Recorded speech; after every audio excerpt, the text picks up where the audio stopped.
What exactly does the Renault Aventine and fruit have in common? And likewise, what does the Porsche Macan and rice have in common?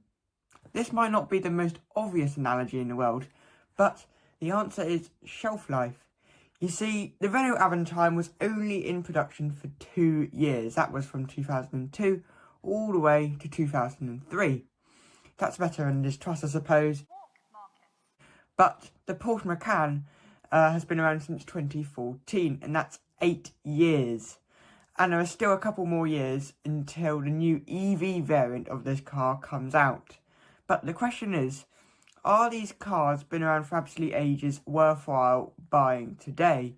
Well, that's the aim of this video. I'm going to find out whether you should buy a car which has been around for ages and is still available on the new market. Well, let's find out.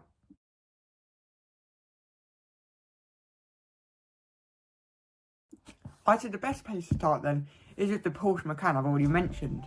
I was recently reading a magazine article where the Macan was pitched against the Alfa Romeo Stelvio.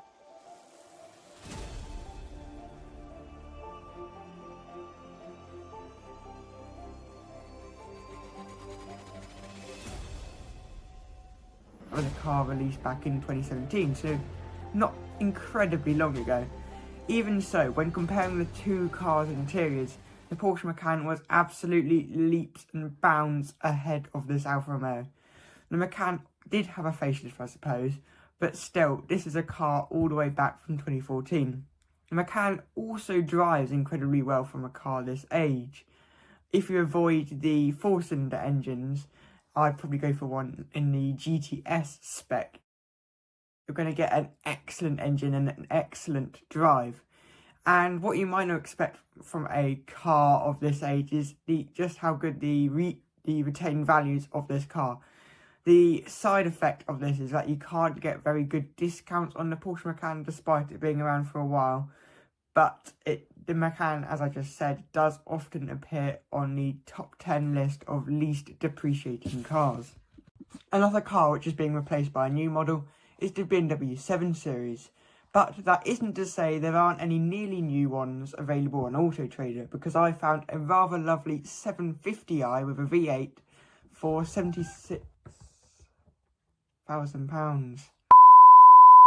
As I was saying, this particular example is £76,000 on Auto Trader, which is tens and thousands of pounds less than it would have cost new. And as I said, it's only got 250 miles on the clock.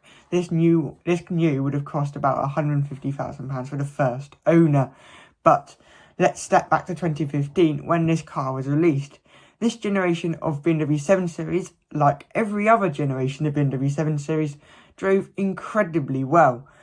And there's lots and lots of tech on board this car.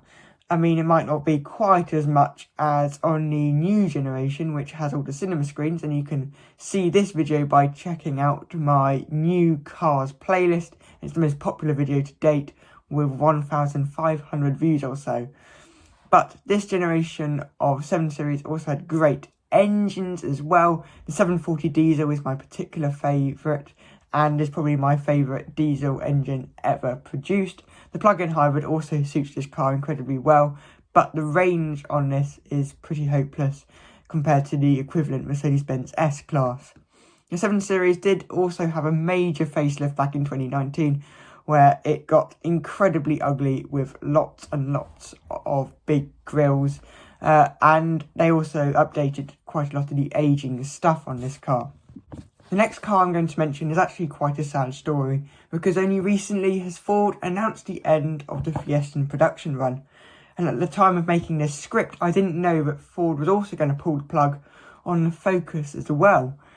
The Ford Fiesta has been around since 1976 and has been at the top of the sales charts for most years, and has sold over 22 million units in its lifespan. The latest generation has also been around for a while though, that's 2017, and has only been recently facelifted in 2022. This facelift received updated styling, a new more powerful ST variant, new hybrid variants, and possibly the best decision since 1976, and that's to create a new trim called the ST line Vignale. This blends the comfort and the spec of the Vignale with the much sportier styling of the ST line variant. Unfortunately, this doesn't make it more upmarket than other cars in this category, such as the Peugeot 208, but I do guarantee it's more likely to put a smile on your face than the Peugeot 208. I also found a ST line Vignale here on Auto Trader, which has a saving of around £1,200, and I suppose that's alright, but I think the Fiesta is already quite an expensive car. So, my verdict on this topic: should you buy a old new car? And I think it's very much dependent on the car you're buying and also how substantial the savings are, because an old new car should have big savings because it's at the end of its production run. Most of the time I'd save my bit of cash and go used. In the case of the BMW 7 Series, I reckon that going new or very nearly new is a great idea. That's all for this video though, and see you in the next one.